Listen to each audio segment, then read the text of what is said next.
The first thing they noticed wasn't the smoke trailing from the A-10 starboard engine, or the way the aircraft's titanium bathtub cockpit had been peppered with small arms fire. It wasn't even the fact that the Thunderbolt II was coming in without radio contact, its communications array presumably destroyed somewhere over the contested airspace of northern Syria. What caught the attention of every soul on the tarmac at Al Udeid Air Base that scorching July afternoon was the silence. A-10s don't land quietly. The twin General Electric turbofans should have been screaming their characteristic whine across the desert, announcing the Warthog's return like a mechanical battle cry. Instead, this particular aircraft descended through the heat shimmer with an eerie mechanical wheeze, one engine clearly compromised, the other struggling to maintain sufficient thrust for what appeared to be a dead-stick approach. Senior Master Sergeant Marcus Webb lowered his binoculars, squinting against the relentless Middle Eastern sun. 23 years maintaining aircraft had taught him to read mechanical distress like scripture, and this A-10 was writing its own eulogy across the cloudless sky. The landing gear deployed with visible difficulty, the hydraulics clearly compromised. Sparks cascaded from the aircraft's belly as some unseen component dragged against the tarmac during final approach. "Jesus Christ," Webb muttered, reaching for his radio. "Tower, we're gonna need crash and rescue standing by. This bird's coming in hot and heavy." But it was Technical Sergeant Rivera who noticed the most unsettling detail of all. "Sarge," she called out, pointing toward the approaching aircraft. "Look at the tail number." Webb raised his binoculars again, focusing on the faded numerals painted on the A-10's vertical stabilizer. His blood ran cold. 77409. He knew that number. Everyone on this base knew that number, even if they pretended not to. It belonged to Captain Nick Castellanos, call sign Banshee, the pilot who'd been written off as missing in action over hostile territory 72 hours ago. The same pilot who'd been dismissed by half the squadron as a liability. Too aggressive, they said. Too emotional. Too willing to break protocol when civilians were in danger. The brass had been quietly discussing her transfer to a transport unit, something safer, more appropriate for someone who couldn't maintain proper tactical discipline. Yet here was her aircraft, somehow finding its way home through enemy airspace, through mechanical failure, through what should have been certain death. The A-10 touched down with a grinding shriek of tortured metal, trailing sparks and smoke as it rolled down the runway. Emergency vehicles raced alongside the wounded bird, their red lights painting the afternoon in urgent crimson. As the aircraft finally shuddered to a stop, Webb found himself holding his breath. The cockpit canopy remained closed, offering no glimpse of the pilot within. The question hanging in the superheated air was simple, terrible, and about to change everything. Was anyone still alive inside that scarred and smoking tomb? 72 hours earlier, Captain Nick Castellanos had been just another pilot struggling to prove herself worthy of the Thunderbolt II. She'd earned her wings through sheer determination, surviving flight school despite instructors who questioned whether women belonged in attack aircraft. Her call sign, Banshee, had started as mockery. Her tendency to vocalize during high-stress situations reminded her squadron mates of wailing spirits. She'd embraced the name with characteristic defiance, painting a stylized banshee on her helmet in metallic silver. The mission briefing had been routine, close air support for a joint special forces operation targeting a high-value insurgent commander in a fortified compound near Aleppo. Intelligence suggested minimal anti-aircraft threats, mostly small arms and possibly some aging Soviet-era SAMs. Standard risk assessment for A-10 operations in the region. Banshee had drawn the dawn patrol slot, launching before sunrise with her wingman, Captain Jake "Viper" Morrison. Morrison was everything the Air Force poster child should be, square-jawed, politically connected, and possessed of the kind of casual confidence that came from never having to prove himself worthy of his position. He'd made it clear, in subtle ways, that he considered flying with Castellanos a step backward in his career trajectory. Banshee 2-1, Viper 2-2, this is Sword Base, came the crackling voice through their headsets as they crossed into Syrian airspace. Target coordinates locked. Mission is go. Row standard positive identification required before weapons release.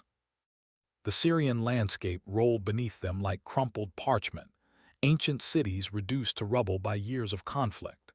Castellanos checked her instruments with practiced efficiency, noting fuel levels, weapon status, and the reassuring green glow of her targeting systems. The A-10's GAU-8 Avenger cannon carried 300 rounds of 30mm depleted uranium shells, enough firepower to level city blocks if necessary. Visual on target area, Morrison's voice cut through the radio static. Compound is quiet, no visible movement. But something felt wrong to Castellanos. Her instincts, honed through dozens of combat missions, were screaming danger. The compound was too quiet, too perfectly arranged. Intelligence had described a heavily defended position, yet she could see no evidence of prepared defenses, no movement that suggested a significant insurgent presence. Viper 2-2, Banshee 2-1, she transmitted. I'm seeing anomalous thermal signatures approximately 2 clicks southeast of target. Looks like civilian displacement. Morrison's response carried the edge of irritation that had become familiar. Banshee, stay focused on the mission parameters. We're not here to play refugee social worker. The words stung because they echoed criticism she'd heard throughout her career. Too soft, too concerned with collateral damage, too willing to question orders when civilian lives hung in the balance. But as she banked her A-10 for another reconnaissance pass, thermal imaging revealed what appeared to be a refugee column, dozens of heat signatures moving in the desperate, disorganized pattern of people fleeing conflict. Morrison initiated his attack run without further consultation. Castellanos watched his AGM-65 Maverick missiles streak toward the compound, followed by the distinctive buzzsaw sound of his GAU-8 cannon engaging. Secondary explosions bloomed orange and black against the morning sky, indicating successful target destruction. Target eliminated, Morrison reported with satisfaction. Good kill, Banshee, you're clear to egress. But Castellanos lingered, circling the target area with growing unease. Something about the secondary explosions bothered her. They were too clean, too controlled. Real ammunition depots produced chaotic, unpredictable detonations. These looked choreographed, almost theatrical. Her blood ran cold as she realized the truth. They'd been set up. The compound had been a decoy, designed to draw American aircraft into a predetermined kill zone. Even now, she could see the telltale exhaust plumes of surface-to-air missiles launching from concealed positions throughout the valley. The insurgents had sacrificed an empty building to lure 2 A-10s into range of a carefully prepared anti-aircraft trap. Viper 2-2, Banshee 2-1, she transmitted urgently. We have multiple SAM launches. Recommend immediate evasive action and emergency egress. Morrison's aircraft erupted in flames before he could acknowledge her warning. The SA-24 Grinch missile struck his port engine with surgical precision, transforming the A-10 into a falling comet of twisted metal and burning aviation fuel. There was no ejection, no final transmission, just sudden, violent silence where her wingman had been moments before. Castellanos found herself alone over hostile territory, surrounded by an enemy who had just demonstrated their sophisticated understanding of American tactics and technology. Multiple missile exhaust plumes continued to rise from the valley floor, creating a deadly web of intersecting flight paths designed to funnel her toward additional launch sites. The smart play was to climb to altitude, engage afterburners, and run for friendly airspace. Standard operating procedure dictated immediate withdrawal in the face of organized SAM activity. Every training manual, every briefing, every tactical doctrine emphasized survival over heroics in such situations. But thermal imaging still showed those civilian heat signatures, now scattered and panicked by the attack on the decoy compound. Families with children, fleeing through a valley that had become a killing field. The insurgents weren't just hunting American aircraft. They were using the chaos to eliminate witnesses, targeting anyone who might have seen their SAM positions being prepared. Castellanos made a decision that would define the rest of her career, assuming she survived the next few minutes. Instead of fleeing toward safety, she rolled her A-10 into a steep dive, heading directly toward the largest concentration of surface-to-air missile launchers. "Sword base, Banshee 2-1," she transmitted, her voice steady despite the circumstances. "Viper 2-2 is down. I'm engaging multiple SAM sites in defense of civilian population. Request immediate backup and search and rescue for Morrison." The radio crackled with urgent voices as her transmission reached the command center. Flight controllers scrambled to reassign assets, but the nearest friendly aircraft were still 20 minutes out. For the next crucial period, Nix Castellanos would be fighting alone against odds that should have been insurmountable. She armed her remaining Maverick missiles and prepared to dance with death in the morning sky above Syria. The first SA-24 missile streaked past her canopy so close that she could see the Cyrillic markings on its warhead. Castellanos yanked her stick-hard right, feeling the A-10's massive airframe respond with surprising agility despite its ungainly appearance. G-forces pressed her deep into her ejection seat as she pulled through a punishing evasive maneuver, countermeasures dispensing in silver clouds behind her aircraft. Training took over, muscle memory guiding her hands across familiar controls while her conscious mind processed the tactical situation. The insurgents had positioned their SAM sites in a roughly circular pattern around the valley, creating overlapping fields of fire that should have made survival impossible for any aircraft foolish enough to remain in the area. But they'd made one crucial miscalculation. They'd planned their trap for pilots who would follow standard doctrine. Nix Castellanos had never been accused of being standard. "Banshee 2-1, this is Colonel Hayes," her squadron commander's voice cut through the radio static. "You are ordered to withdraw immediately. We'll vector in F-16s for SAM suppression." "Negative, Sword base," she replied, lining up her first Maverick on what appeared to be a command vehicle parked behind an ancient stone wall. "Civilians in immediate danger. I can suppress these sites before the F-16s arrive." What she didn't transmit was the brutal mathematical reality of the situation. 20 minutes was an eternity in combat time. The refugee column was scattered across open ground with no cover, easy targets for the insurgent fighters who were already moving to exploit the chaos. By the time the F-16s arrived to sanitize the area, there would be nothing left to protect except corpses. Her first Maverick struck the command vehicle with devastating precision, the explosion sending a pillar of black smoke into the morning sky. Immediately, 3 more missile plumes rose to meet her, forcing another series of violent evasive maneuvers that pushed both aircraft and pilot to their physical limits. The A-10's titanium armor was legendary, designed to absorb punishment that would destroy lesser aircraft. But even the Warthog had limits, and Castellanos could feel those limits being tested as fragments from near-miss explosions peppered her aircraft's skin. Warning lights began illuminating across her instrument panel, hydraulic pressure dropping, electrical systems intermittent, fuel consumption climbing as damaged systems worked harder to maintain function.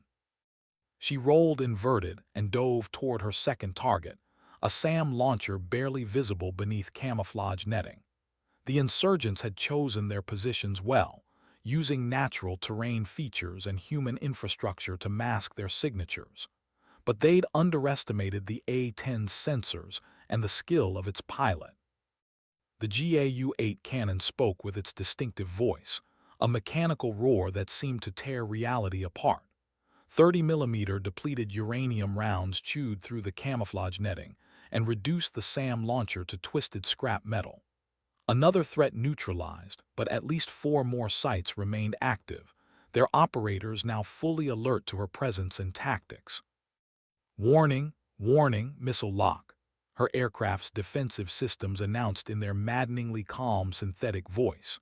She pulled into another crushing turn, deploying chaff and flares while searching for the source of the radar illumination. The threat display showed multiple contacts, some stationary, others mobile, a complex defensive network that spoke of sophisticated planning and resources. A movement caught her eye through the canopy.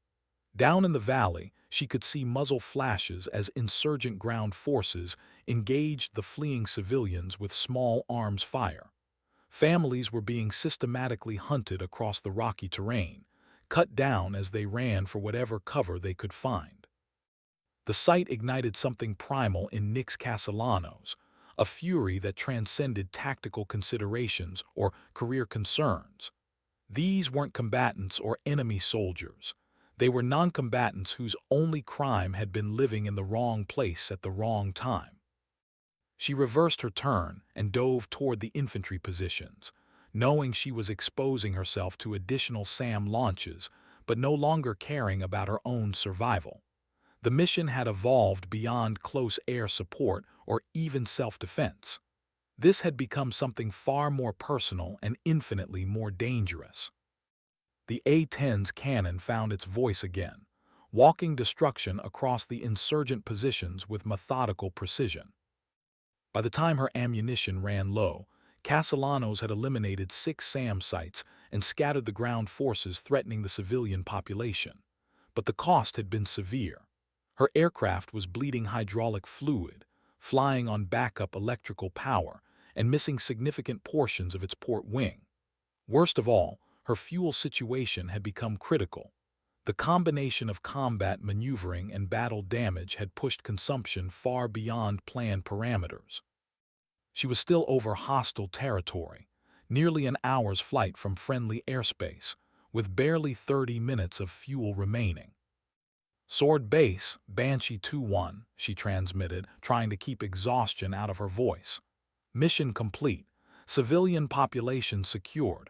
Requesting vector to nearest divert field." The pause before Colonel Hayes responded told her everything she needed to know about her situation. "Banshee 2-1, nearest suitable airfield is Al-Udeid. Current range exceeds your fuel capacity by approximately 15 minutes. Mathematics had always been unforgiving in aviation, but combat mathematics were especially cruel.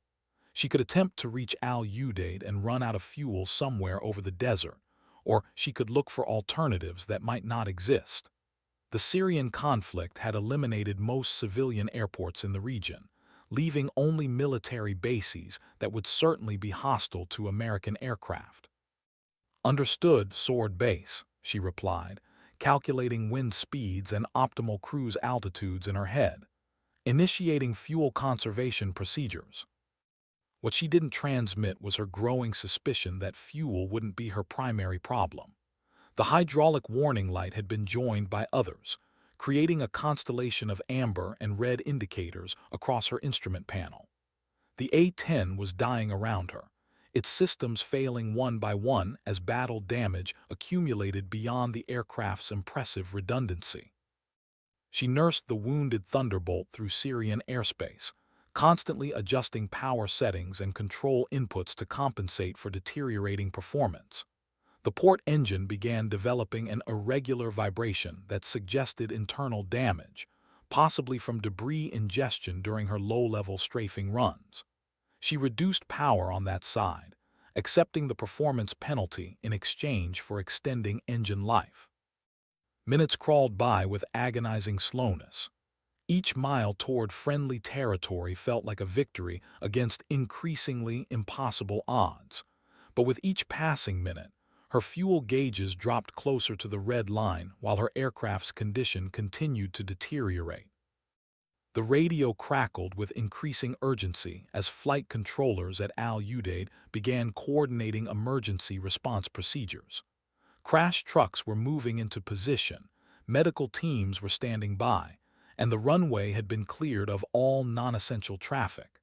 Everyone was preparing for the worst while hopping for the best. "Banshee 2-1, say your position," came the voice of the approach controller.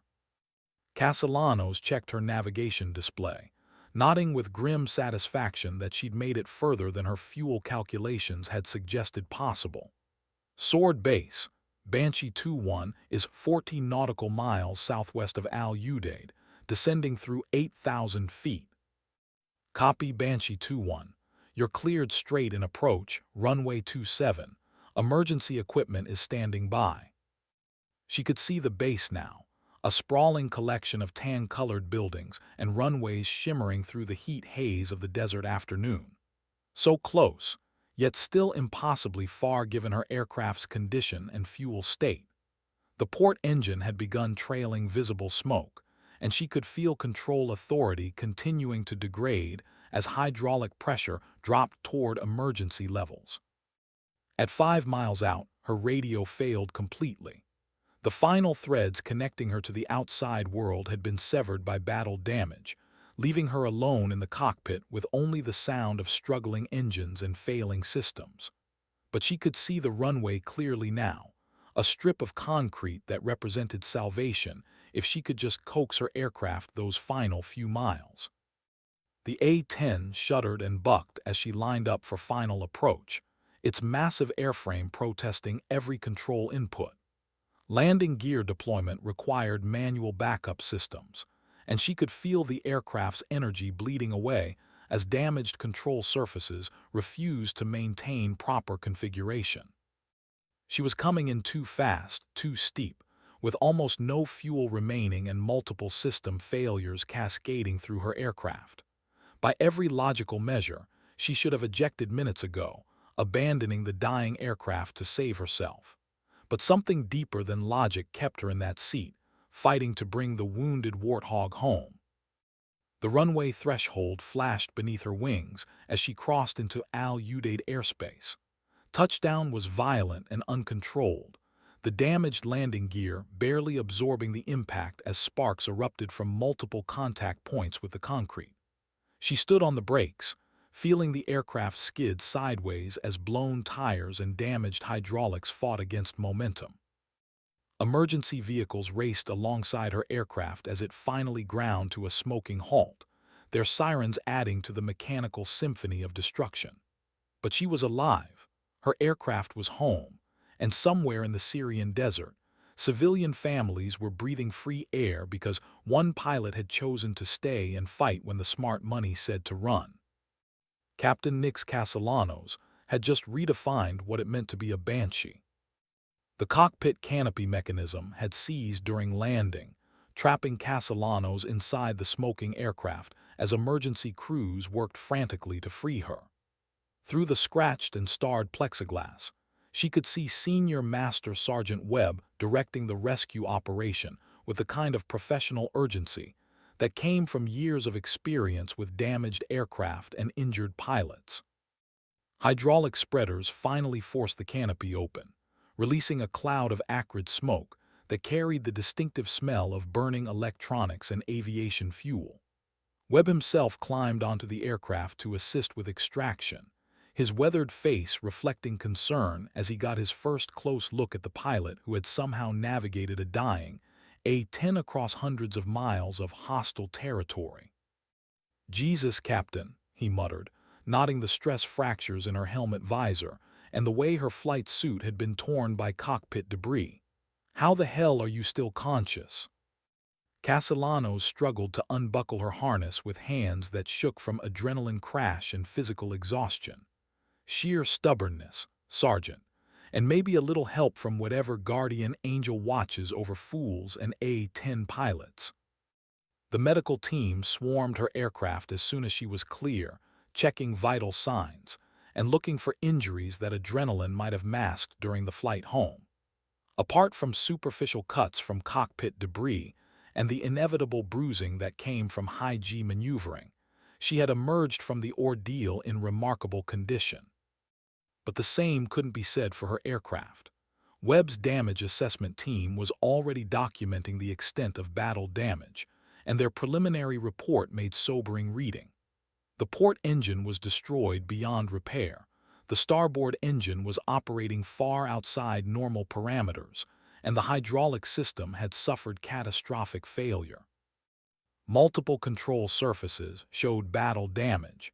The electrical system was barely functional, and fuel capacity had been reduced by at least 30% due to punctured tanks. "This bird should never have made it home," Webb told Colonel Hayes during the initial damage briefing. "The fact that she kept it flying for over an hour in this condition, I've never seen anything like it." Word of the mission spread quickly through Al-Udeid. Combat operations in the region were routine enough that successful strikes rarely generated much attention, but something about this particular mission captured the imagination of everyone who heard the details. A single pilot, flying alone against overwhelming odds, somehow managing to neutralize multiple surface-to-air missile sites while protecting civilian refugees. The intelligence debrief painted an even more remarkable picture. Satellite imagery confirmed that Castellanos had engaged and destroyed 8 separate SAM launchers, along with their associated command vehicles and support equipment. Conservative estimates suggested she had saved the lives of over 200 civilian refugees who had been caught in the insurgent kill zone. "Captain Castellanos," Colonel Hayes began during the formal debrief, "your actions today were unprecedented. However, I have to ask why you chose to disobey direct orders to withdraw from the combat area." The question hung in the air like smoke from her damaged aircraft. Nix knew that her answer could determine the trajectory of her entire military career. Disobeying direct orders, even in combat, was a serious offense that could result in court-martial or administrative separation. But she also knew that the same moral certainty that had driven her to remain over Syria would not allow her to offer anything but complete honesty. "Sir, I observed civilians under direct fire from insurgent forces. Standard rules of engagement authorize engagement to protect noncombatants from immediate threat of death or serious bodily harm. My assessment was that withdrawal would have resulted in multiple civilian casualties that could be prevented by continued engagement." Hayes studied her with the calculating gaze of an officer who had spent decades balancing military necessity against political reality. "And the fact that you were operating in a denied environment against overwhelming opposition. Risk to self is not a consideration when civilian lives are at stake, sir. The A-10 was designed for exactly this type of mission, close air support in hostile environments. I was simply utilizing the aircraft for its intended purpose." The colonel's expression remained unreadable as he made notes in her service record. But something in his demeanor suggested that her answer had satisfied whatever test he had been conducting. The official investigation would take weeks to complete, but the initial indicators suggested that her actions would be viewed as heroic rather than insubordinate. Later that evening, Castellanos found herself standing beside her damaged aircraft in the maintenance hangar, studying the pattern of holes that enemy fire had punched through the A-10's armored skin. Each puncture told part of the story of her survival, fragments that had missed critical systems by inches, rounds that had been deflected by armor plating, and the thousand small miracles that had kept her aircraft flying when it should have fallen from the sky. "Pretty impressive for someone the boys didn't think belonged in a cockpit," came a voice from behind her. She turned to find Technical Sergeant Rivera approaching with 2 cups of coffee and a knowing smile. Rivera had been one of the few enlisted personnel who had treated her with professional respect from the beginning, perhaps recognizing a kindred spirit in the struggle to prove competence in a traditionally male environment. "They still don't think I belong," Castellanos replied, accepting the coffee gratefully. "One mission doesn't change institutional bias overnight." "Maybe not," Rivera agreed, "but word is getting around. The way you handled yourself today, that's the kind of flying that becomes legend, the kind of story that gets passed down through generations of pilots." Castellanos wasn't sure she wanted to become a legend. Legends existed at a distance from real life, sanitized and simplified until they bore little resemblance to the messy, terrifying reality of combat. She preferred to think of herself as simply a pilot who had done her job under difficult circumstances. But as she stood in that hangar, surrounded by the evidence of her aircraft's survival against impossible odds, she began to understand that the day's events had changed something fundamental about her place in the squadron.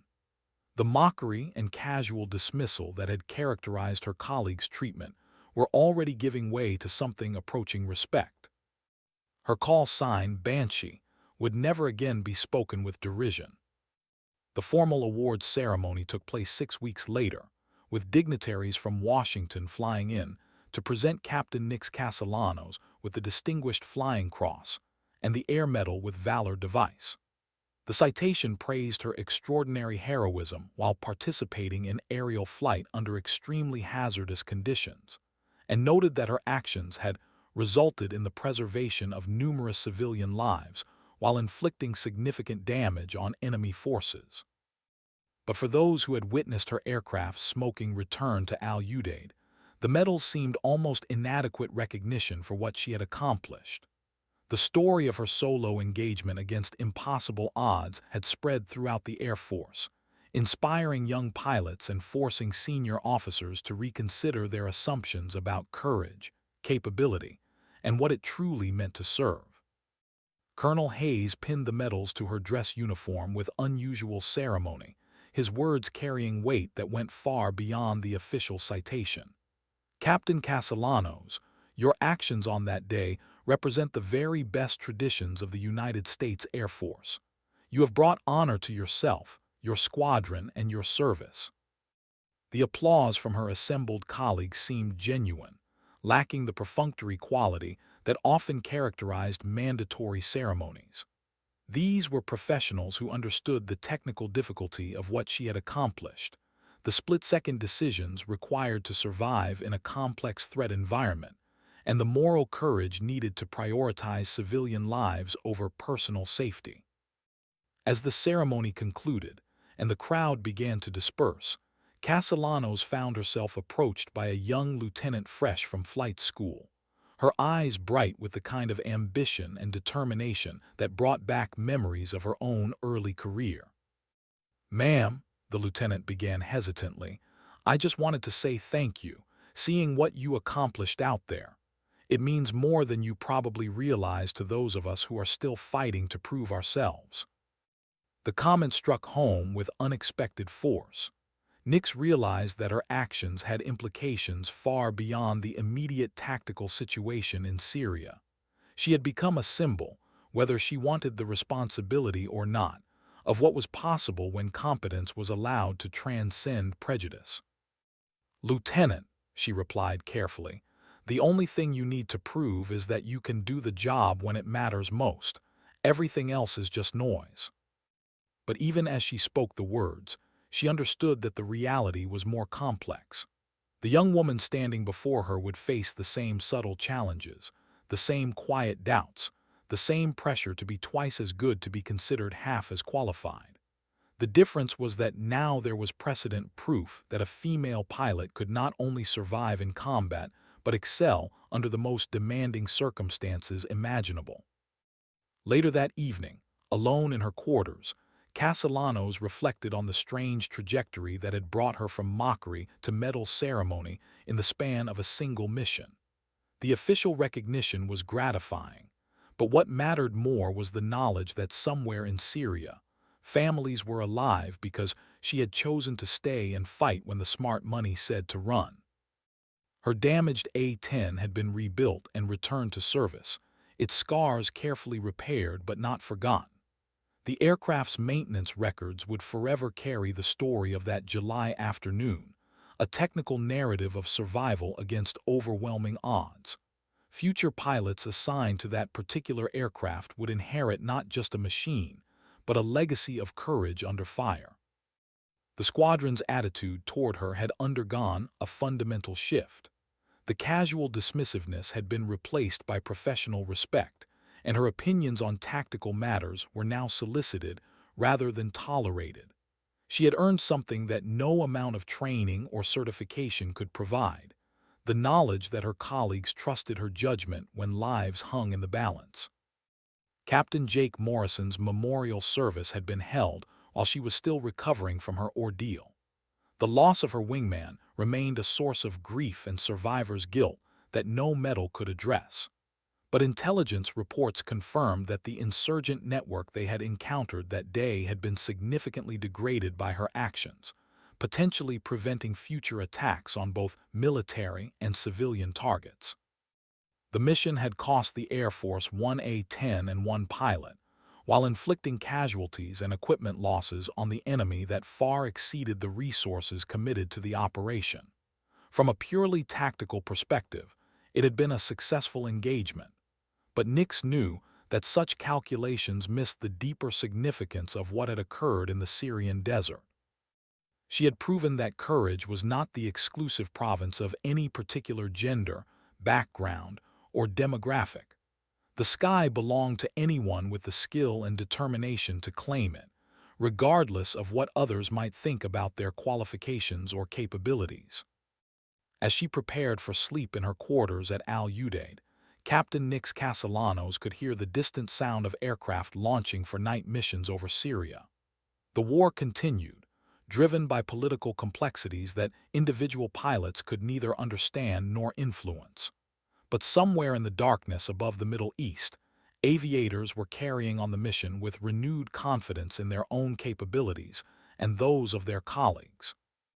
Her call sign, Banshee, had evolved from mockery to badge of honor, representing not just her individual accomplishments, but the potential that existed when talent was allowed to flourish without artificial constraints.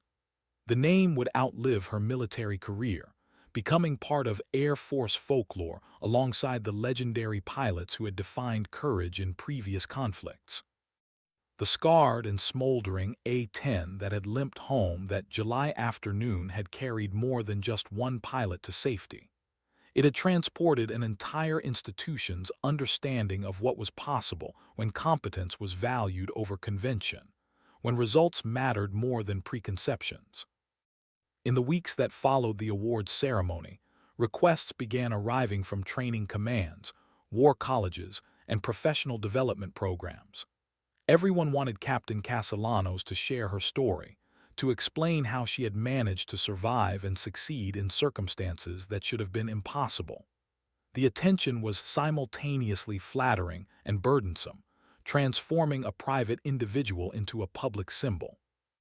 She approached these speaking engagements with the same methodical preparation that characterized her flying, crafting presentations that focused on tactical decision-making rather than personal heroics. Her message was consistently practical.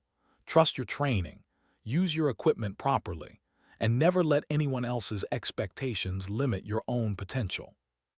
But the questions from audiences inevitably shifted toward more personal territory. How had she found the courage to disobey direct orders? What had motivated her to risk her own life for civilian refugees she had never met?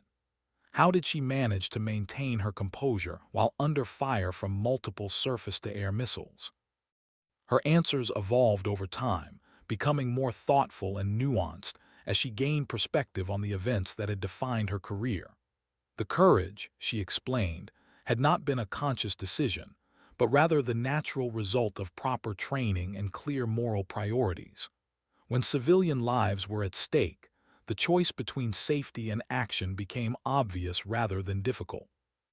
The technical aspects of her survival story resonated particularly strongly with fellow pilots, who understood the complexity of managing multiple system failures while navigating hostile airspace. Her detailed descriptions of power management, fuel conservation, and emergency procedures became case studies in several Air Force training programs.